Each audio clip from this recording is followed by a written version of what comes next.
kasih. Bersuka cita ada di penghujung tahun ini. Tidak berapa lama lagi kita akan tinggalkan tahun ini. Baik, saudara, kita buka kitab kita dari Injil Lukas pasal 1.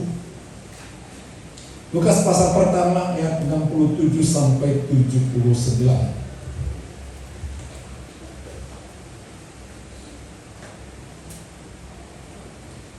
Kalau sudah dapat, saya undang kita bangkit berdiri. Kita baca ayat ini bergantian.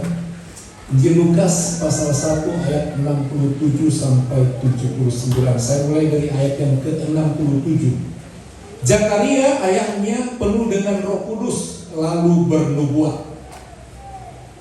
Terpujilah Tuhan Allah Israel, sebab Dia membawa rohnya dan membawa kekuasaan baginya.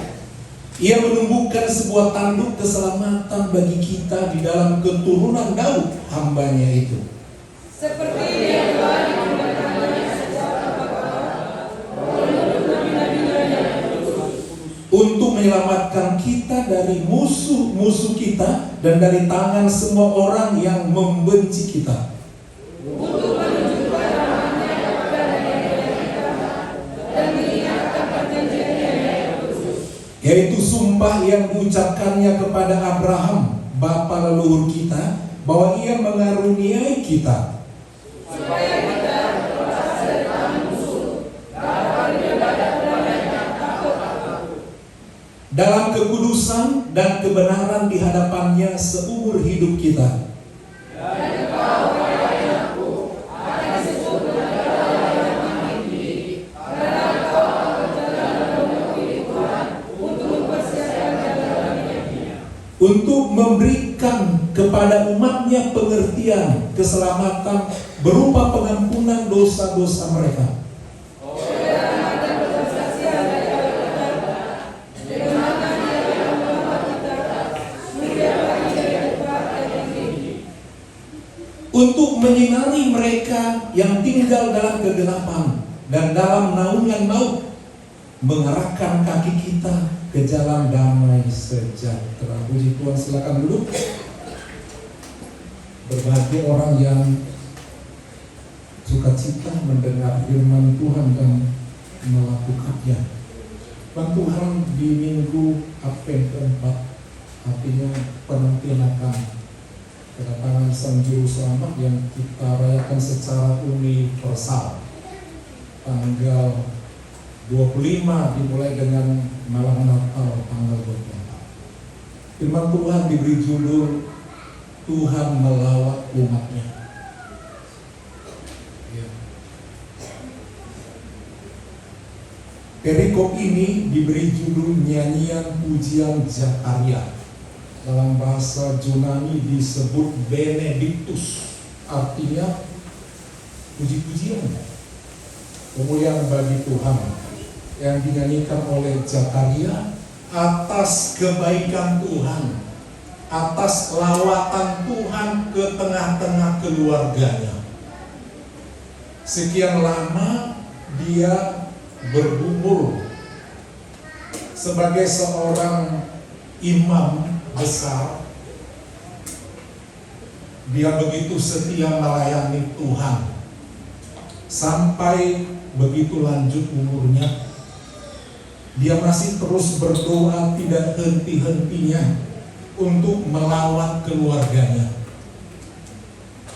Dan benarlah satu kali malaikat Tuhan datang menjumpainya sementara dia sedang dalam tugas pelayanan. Betapa indahnya orang yang melayani Tuhan, saat melayani Tuhan melawatnya. Dan dia berkata, malaikat Gabriel sama seperti malaikat yang datang kepada Bunda Maria, seorang malaikat yang sama. Dan dia berkata, Zakaria, doamu sudah dikabulkan. Apa ya topik doaku selama ini? Topik doaku dari sekian banyak doa yang paling kurangkan, dia berpikir adalah Tuhan melawatnya dengan memberi seorang anak. Dan dia sangat terkejut. Dia berdoa tapi tidak percaya ternyata. Ketika Tuhan bilang bahwa istrimu akan mengandung, dia tidak percaya. Saudara, kalau kita berdoa, kalau saudara tidak percaya mujizat, sampai sekarang saya sebagai gembala sidang lebih banyak percaya mujizat, makanya bertahan. Semua karena mujizat, bukan karena hebat, karena ilmu, pengetahuan, karena bekerja, tidak. Semua dari mulai menikah, berhubung, melayani, punya anak, punya gereja, punya cucu, punya jemaat dan sebagainya. Sampai saat hari ini, satu keyakinan bahwa Tuhan selalu mau mengawal orang yang setia berdoa di saat tidak mungkin. Kalau kita percaya sungguh-sungguh dan tekun berdoa terus, Tuhan melawat dan menjawab doa. Oleh sebab itu, karena dia tidak percaya, selama ini berdoa bertahun, mulut ngomongnya itu terus, tapi sekarang giliran aku jawab dikabulkan, tidak percaya, tutup mulutmu. Tahu salah dia berdoa, sehingga dia menjadi bisu. Saudara, selama masih kita punya iman dan punya suara untuk berdoa, untuk memuji dan menyembah Tuhan, jangan pakai buat mencela orang dan mengungkit dosa orang. Pakailah untuk banyak berdoa, memuji dan menyembah Tuhan. Dan belajarlah percaya di saat tidak mungkin. Dan benarlah, dia kembali menjadi muda, istrinya pun menjadi muda kembali, dan akhirnya tepat pada waktunya memang lahirlah anak itu. Dan di situ lahir pun dia belum bisa berbicara. Dan tepat saatnya anak itu akan diserahkan kepada Allah untuk diserahkan dan juga disunat. Dan orang bertanya. Pertama ditanya kepada istrinya Elizabeth. Semua saudara famili bertanya, ini anak ajaib. Belum pernah kami melihat ada nenek-nenek yang sudah renta, kakek-kakek, opung-opung yang sudah renta, masih menimang anak. Dan istrinya berkata namanya Johannes. Dan semua orang komplain, kenapa pakai nama-nama Anda yang gak pernah kedengaran? Tidak ada dari leluhur kita dari atas-atas pakai nama itu. Akhirnya dikasih kode, tanya dulu suaminya. Siapa tahu kenapa pula harus istrinya. Kebetulan istri tanya, karena dia bisa ngomong. Siapa tahu ada pesan dari suaminya. Dan setelah dikasih kode, terbukalah mulut Zakaria yang begitu 9 bulan ditutup Tuhan, tak bisa ngomong. Dan akhirnya dia bilang, ambil batu tulis, biar ku tulis. Pada zaman itu belum ada seperti sekarang pena. Yang ada adalah kapur dan harus ditulis di wadah yang keras. Salah satu wadah yang keras adalah batu, disebut batu tulis. Ditulis namanya Johannes, dan akhirnya dia berbicara. Dan kemudian orang menjadi kagum. Dan setelah itu orang menjadi heran. Menjadi apa nanti anak ini ya, kira-kira. Itu disebutkan dalam ayat yang ke-66. Semua orang yang mendengarnya merenungkan dalam hati dan berkata, menjadi apakah anak ini nanti, sebab tangan Tuhan menyertai dia. Saudara dikaruniai seorang anak, apa yang ada dalam ucapan bibir saudara? Apakah memuji Tuhan? Apakah menyesal? Biasanya orang menyesal lahir anaknya. Kalau anak harap, orang akan berencana untuk membuang anak yang tidak diinginkan.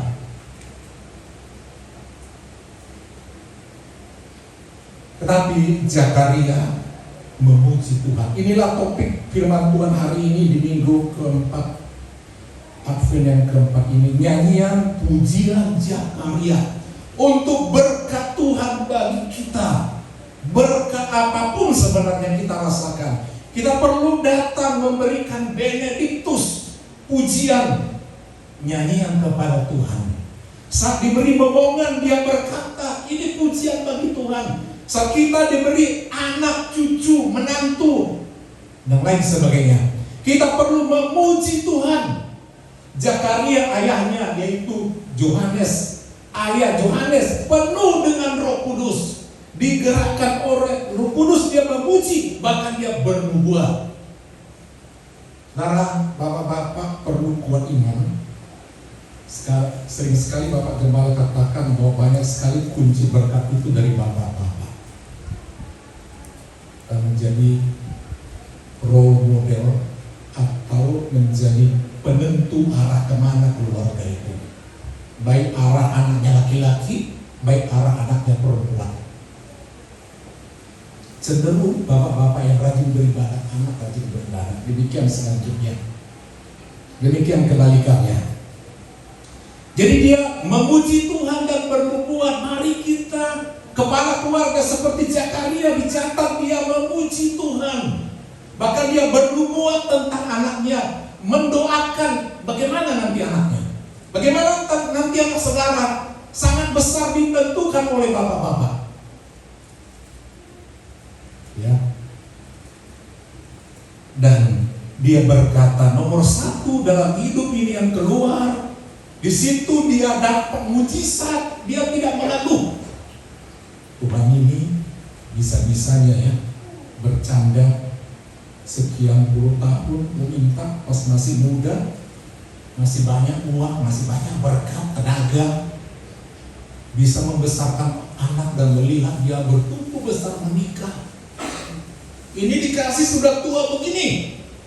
Dia tidak berkata demikian, walaupun dia sangat reta, tetapi dia memuji Tuhan. Terpujilah Tuhan Allah Israel, Allah yang dia sembah, Allahnya Yakub, sebab ia datang untuk melawat dan membebaskan umatnya. Minggu ini kita mengatakan Allah melawat dan membebaskan kita umat Tuhan. Allah datang melawat dan membebaskan setiap keluarga Kristen apapun pergumulannya. Zakaria bergumul dengan keluarganya, dengan istrinya, dengan ejekan orang karena belum dikaruniai anak. Itu pukulan berat. Tuhan, aku ini imam, bahkan imam besar. Orang-orangku doakan, dijawab. Kenapa doaku tidak? Tapi dia tetap melayani Tuhan dan dilawat oleh Tuhan. Dan dia juga menyatakan bagi bangsa Israel, Tuhan pun melawat umatnya. Sebagaimana dia dilawat oleh Tuhan, dia juga menyatakan Tuhan melawat Israel, yaitu kelahiran Sang Juru Selamat, Yesus Kristus. Dia memuji Tuhan yang melawat umatnya melalui kelahiran Yesus Kristus. Dia juga bersuka cita bernubuat tentang anaknya yang lahir itu, saudara. Mari kita sebagai anak-anak Tuhan memikirkan, mendoakan seperti bernubuat tentang anak. Kata-kata berkat. Sebentar-bentarnya anak, bernubuatlah untuk kebaikannya, sebab itu darah daging saudara. Amin Bapak Ibu. Apapun lagunya, menzikirkannya, itu darah daging saudara. Dari benih si ayah, dari indung telur si ibu, dan menjadi seorang anak yang mewarisi gen, yang mewarisi DNA, yang mewarisi berbagai sifat. Mari bernubuat bagi anak-anak. Di doa akhir tahun, malam tahun baru, mari bernubuat, berdoa, memuji tiap keluarga, buat anak-anak, buat masa depan keluarga, buat banyak hal. Dan jangan lupa diawali dengan puji-pujian kepada Tuhan. Di nomor satu dalam hidup ini, saudara, kalau kita mendapat berkat apapun, kita perlu memuji Tuhan. Nubuatan daripada Zakaria yang pertama adalah Tuhan akan merawat umatnya. Artinya Tuhan akan datang ke tengah-tengah keluarga yang suka berdoa dan melayani Tuhan seperti keluarga Zakaria. Tuhan lebih senang datang di rumah tengah-tengah keluarga yang dalam pergumulan jatuh bangun tetapi tetap komitmen datang sama Tuhan. Tidak ada keluarga yang mulus, tidak ada keluarga yang sempurna, tidak ada. Tetapi yang ada adalah keluarga yang terus mau bergumul di segala situasi dan tetap melayani Tuhan. Tuhan melawat umatnya dan kita patut mengucap syukur. Kita ada sampai sekarang ini, saudara, menjelang akhir tahun. Kita mengucap syukur karena kemurahan hati Tuhan. Amin. Kita melihat berbagai situasi, ya, ada yang tidak lagi sempat merayakan Natal, Tahun Baru, dan lain sebagainya. Berbagai kesulitan, kehilangan diri itu, ya, bahkan sampai meluas di mana-mana. Tapi mari kita tetap, saudara, hidup yang senantiasa memuji Tuhan, sebab Allah senang melawat kita. Jadi saudara, kalau dikatakan Allah melawat kita, respon kita adalah kita harus mau menyambut Tuhan. Sebenarnya semua keluarga, tiap rumah tangga Tuhan lawat, dong. Tapi saya tidak direspon. Ya, datang. Walaupun keluarga itu kayaknya nggak datang beribadah, nggak ini itu, tidak peduli. Sebenarnya Tuhan ada di situ, tapi tidak disambut. Betapa sedihnya kalau Tuhan datang ke rumah kita tidak berwujud. Dia datang melawat. Mungkin melalui firman Tuhan dia melawat kita. Mungkin melalui orang lain atau siapa saja mengingatkan kita, saudara. Mungkin melalui doa-doa orang, Allah melawat kita. Tapi kita tidak menyambut, saudara. Kita sendiri yang merugi. Tuhan sudah datang melawat umatnya, mau mengabulkan doa, tetapi kita tidak mau tahu. Kita sendiri yang tidak diberkati. Kita sendiri yang kehilangan kesempatan hal yang indah yang Tuhan mau sediakan. Dan kalau kita tidak mau dilawat oleh Tuhan, tidak mau menerima pertolongan Tuhan, tadi dari Tuhan adalah Tuhan tutup. Apa yang Tuhan tutup? Rezeki. Kan dia bawa rezeki. Dia datang seperti Sinterklas. Itu walaupun itu dongeng, datang membawa berkat dan anak-anak semua bersuka cita. Siapkan kantong-kantong, siapkan ya kaos kaki dalam dongeng itu, sehingga nanti apa, doa anak-anak kecil dan semua dapat hadiah. Kira-kira seperti itu lawatan Tuhan. Tapi sayang, orang tidak menyambut dia. Padahal Tuhan datang untuk membebaskan, untuk membawa berkat, melawat. Saudara, kalau kita melawat ya, seseorang, kita berkunjung ke orang yang kita sayangi, biasanya kan kita pasti bawa sesuatu. Amin. Biasanya begitu. Tuhan pun begitu. Dia sayang kepada milik kepunyaan, dia datang membawa berkatnya yang luar biasa. Jadi mari kita merespon.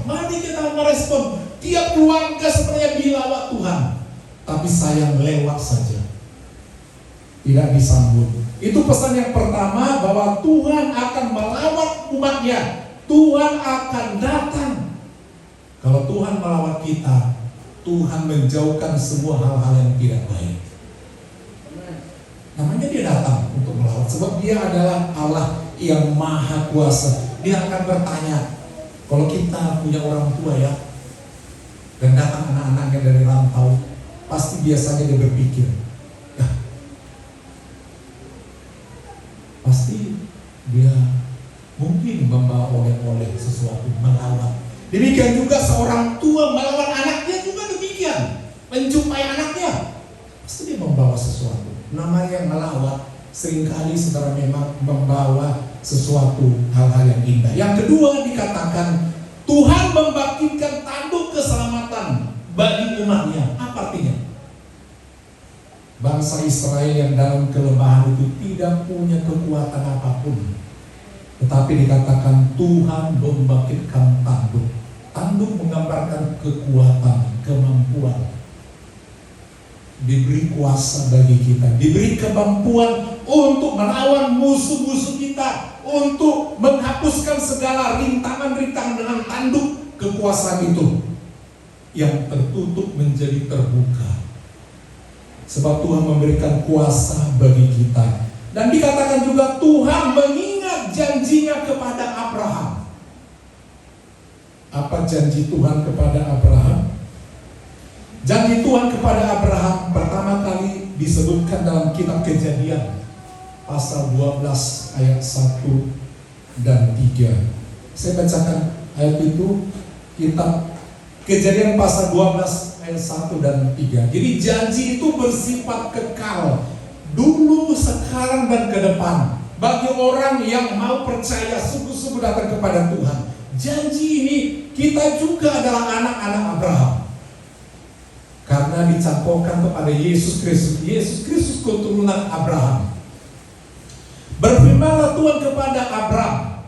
Waktu itu namanya masih Abraham. Belum disebutkan nama Allah, yaitu Yahweh huruf H.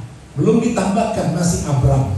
Pergilah dari negerimu, dari sanak saudaramu, dan dari rumah bapakmu ke negeri yang akan kutunjukkan kepadamu. Aku akan membuat engkau menjadi bangsa yang besar. Aku akan membuat, itu janji.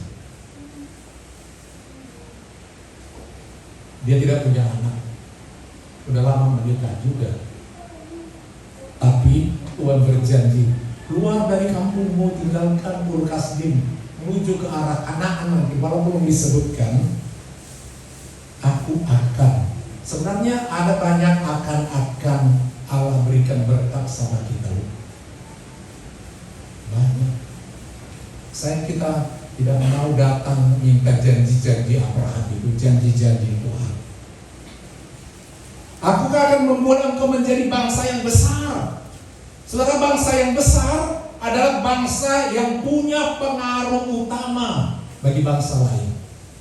Bangsa yang punya kelebihan baik dalam hal intelektual, cara berpikir, berbagai kelebihan, sehingga semua bangsa di dunia punya ketergantungan dengan bangsa itu, bangsa yang besar. Dan memang ini terkabul melalui bangsa Israel. Ya, apa yang tidak keluar dari Israel, hal-hal yang menakjubkan dunia, sumbernya dari dia. Peraih hadiah Nobel terbanyak itu dari orang Israel. Ilmu pengetahuan yang menggebrak teknologi dunia itu dari Israel. Jadi saudara, tidak ada negara yang tidak takut kepada Israel. Disebut dia sebagai bangsa yang besar. Dan juga keturunannya yang paling berpengaruh juga di dunia setelah Yahudi, orang Kristen. Itu fakta.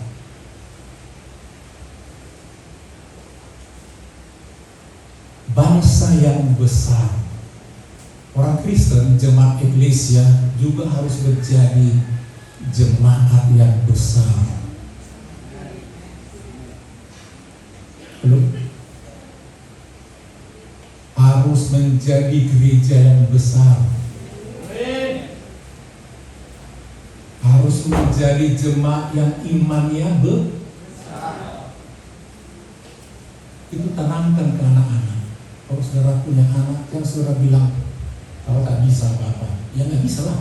Tapi kalau kita memang ingin menjadi besar, kita bilang sama anak kita, dua kita, pintar kau omongnya, nanti juara ya, amin, gitu kan? Nggak kita bilang yang apa? Dia berdenteng lah, pasti kau tinggal kelas.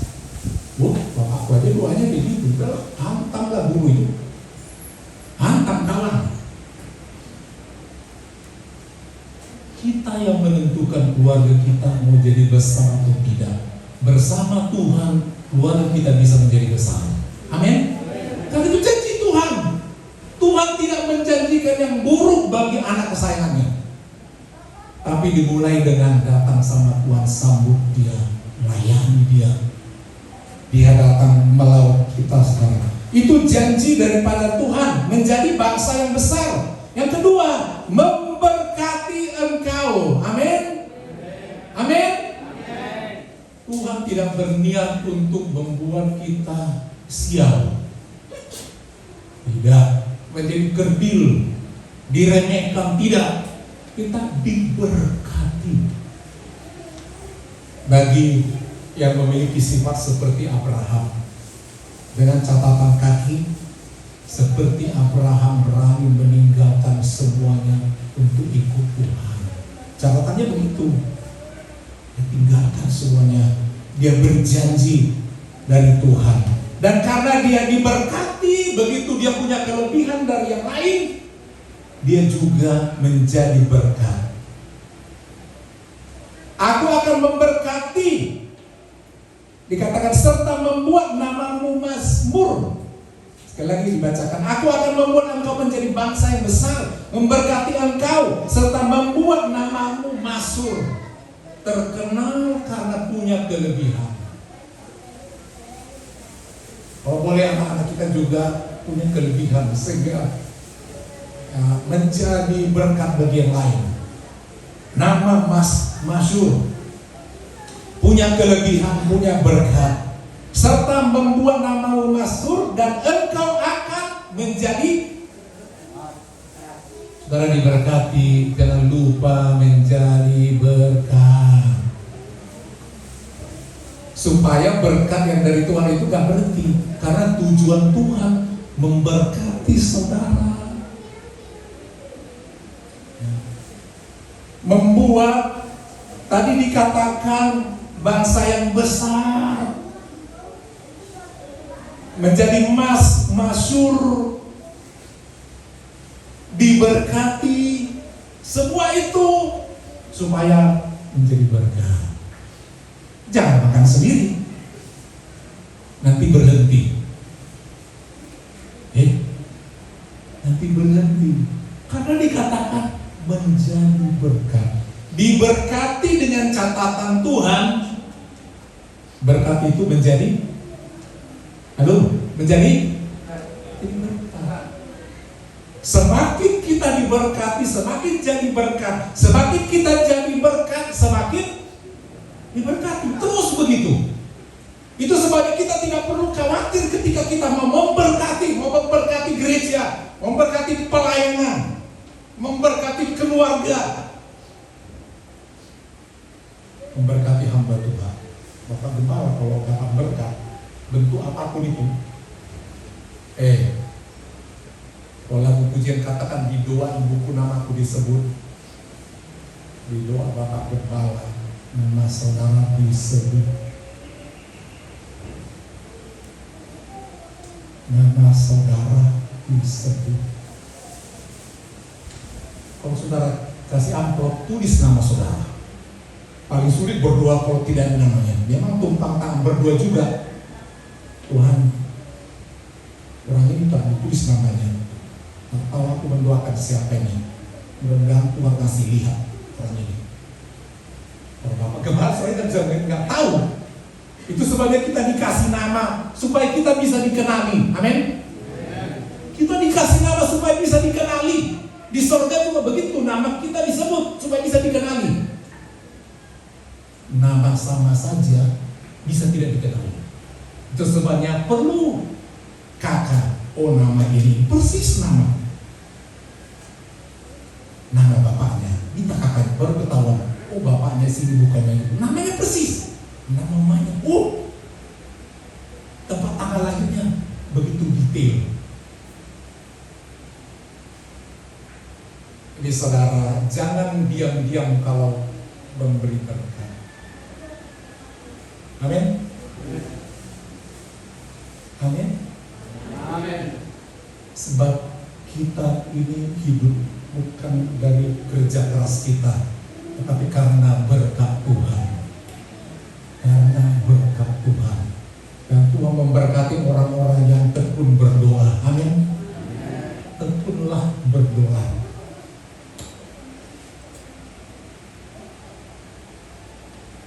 Apalagi yang dikatakan oleh Tuhan melalui nubuat dan doa daripada Zakaria. Yang keempat, supaya kita terlepas dari tangan musuh, dapat beribadah tanpa takut. Ya, bangsa Israel memang nasibnya seperti itu. sampai sekarang. Baru-baru ini mereka lagi beribadah di Australia, hari raya Hanukkah.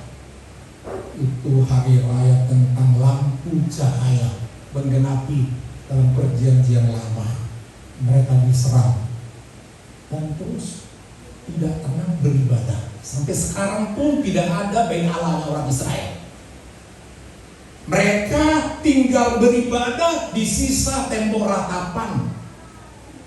Tidak ada. Mereka harus sembunyi-sembunyi. Tetapi satu kali nanti Allah melawan Israel, akan berdiri megah bait Allah di sana. Itu nubuatan oleh Zakaria. Bebas beribadah dan semua bangsa tunduk sama dia. Dan mereka bebas beribadah. Sampai sekarang umat Kristen juga nyaris tidak bebas beribadah. Tapi satu kali nanti saudara, orang akan tidak bisa menghalangi. Sekarang mulai pemerintah kerahkan aparat keamanan untuk jaga operasi lilin, apalah namanya, menjaga gereja-gereja besar. Karena apa? Pemerintah aja pun gak percaya kalau aman-aman orang Kristen beribadah. Karena dia tahu siapa bangsanya, siapa orang-orang yang membenci, dia tahu. Bisa jadi diserang.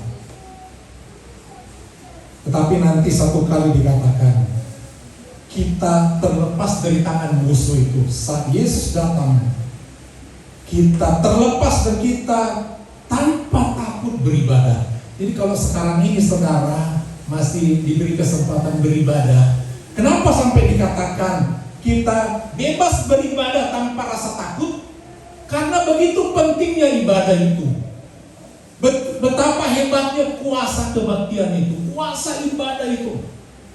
Sampai orang lain itu takut. Kalau sempat orang Kristen itu ibadah, terjadi mujizat, terjadi berkat sama mereka. Kalau boleh jangan orang itu beribadah. Sebab kunci berkat bagi orang Kristen adalah ibadahnya. Itu sebabnya kita diganggu. Dan sampai sekarang yang membuat kita juga banyak kekurangan berkat. Iblis berusaha menghalangi saudara untuk ibadah. Iya Pak ya? Sekarang, sampai sekarang, karena iblis tahu kunci berkat bagi setiap keluarga kalau dia sempat rajin beribadah. Sebab apa? Di ibadah dia memuji Tuhan, berdoa, dia mendengar isi hati Tuhan. Ya, di situ dia berdoa, ada jawaban doa di ibadah itu. Tuhan hadir. Itu sebabnya kalau masih kita, ya Bapak Ibu, malas beribadah, sampai kemana? Sampai kemana? Lihat, saudara boleh survei, bikin dulu penelitian. Orang-orang yang malas beribadah, di mana kelebihannya? Di mana bahagianya? Orang-orang yang diberkati tapi tidak mau menjadi berkat, di mana jadinya?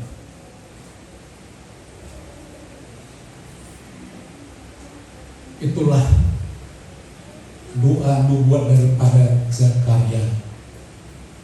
Dia juga menyatakan kebesaran Tuhan semua. Oleh rahmat dan belas kasihan Allah, Ia akan mengunjungi kita seperti fajar dari tempat yang maha tinggi. Itu dia 78.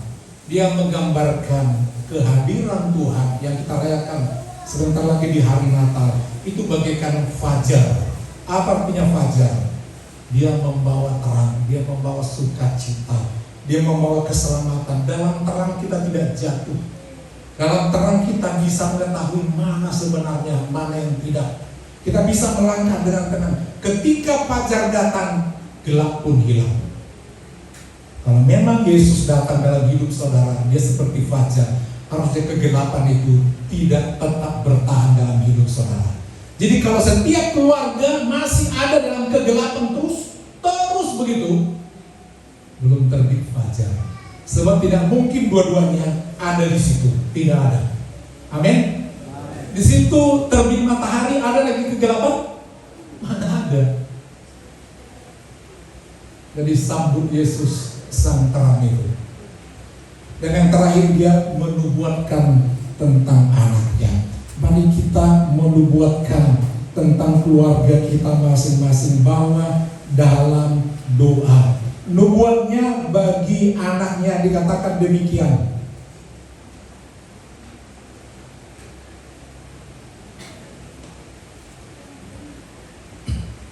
Ayat berapa itu? Ayat keberapa?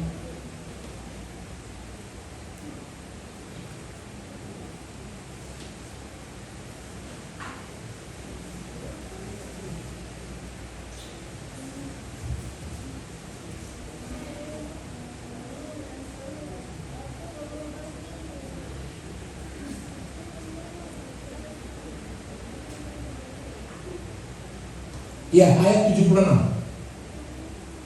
Perhatikan Alkitab kita, ayat 76. Bapak-bapak, kuat saudara berdoa tentang anaknya. Amin. Amin. Makanya iblis itu tahu kalau sempat bapak-bapak rajin beribadah, rajin berdoa, keluarganya diberkati. Paling sulit datang kebaktian mama atau bapak? Mama. Karena ada juga keluarga kayak gitu, mama. Tapi secara umum kami sulit itu bapak-bapak karena iblis itu tahu tumbang bapak, mama ikut tumbang. Anak lagi ditimpa dua-duanya tumbang. Tumbangnya bukan hanya sekedar begitu, kerohanian, ekonomi, kesehatan. Tumbang. Dan inilah doa daripada Nabi Zakaria ayat 7. Dan engkau hai anakku akan disebut Nabi Allah yang Maha Tinggi. Ya, dialah membuka jalan. Dia berseru, bertobatlah, luruskanlah, timbunlah, ya, sambutlah Yesus. Dialah anak domba Allah.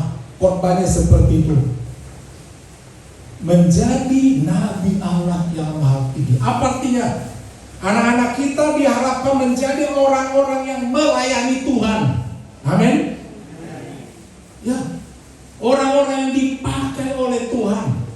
Hai anakku, dikatakan akan disebut Nabi Allah yang Maha Tinggi karena engkau akan berjalan mendahului Tuhan untuk mempersiapkan jalan baginya. Kita juga demikian saudara, buka jalan bagi Tuhan. Anak-anak kita juga buka jalan bagi Tuhan, buka jalan buat berkat-berkat. Jadi kalau saudara di situ dapat anak yang pertama, kiranya dia membuka jalan juga bagi adik-adiknya. Gabisi Irwon, anak pertama itu menjadi kunci bagi adik-adiknya. Bandar anak pertama, lebih sering ikut. Memang ada kalanya tidak seperti itu, tapi secara umum membuat banyak kesusahan. Kalau dari anak pertama udah mulai macam-macam, itu yang membuat sakit mama papa. Lalu anak muda, salah satu yang membuat bapak mama sehat apa? Kalau apa? Bisa dijawab? Kira-kira aja. Karena apa? Kalau apa? Jelas dalam firman Tuhan dikatakan, hati yang gembira adalah obat, terobati capeknya. Kalau senang, lihat anaknya semua baik-baik, rajin sekolah, belajar, kuliah, amin, rajin beribadah, melayani, senang. Orang tua mana gak senang? Dan kalau orang tua, saudara, pemuda remaja, kalian bisa senangkan, ya, orang tua senang, apa yang terjadi? Apa yang terjadi? Kalau orang tua kan bisa bikin senang, apa yang terjadi? Apa? Panjang umur artinya makin sehat. Untuk panjang umur kan sehat kan? Kalau yang tadinya sakit menjadi itu sebenarnya kalau orang tua di kampung ya, itu yang bikin sakit anak yang dirantau gini, itu dengan anaknya udah baik-baik, sehat dia bangkit. Telepon dulu anakku tuh, Aduh sehat ya, mau pulang dia, mau pulang. Anakku itu sebandar itu mau pulang, sehat itu yang di kampung itu. Itu fakta, amin. Hati yang gembira adalah obat. Walaupun nanti di kampung bilang makan dulu, tak boleh makan itu, udah senang hatiku. Udah datang nih, cepat kita ke bandara.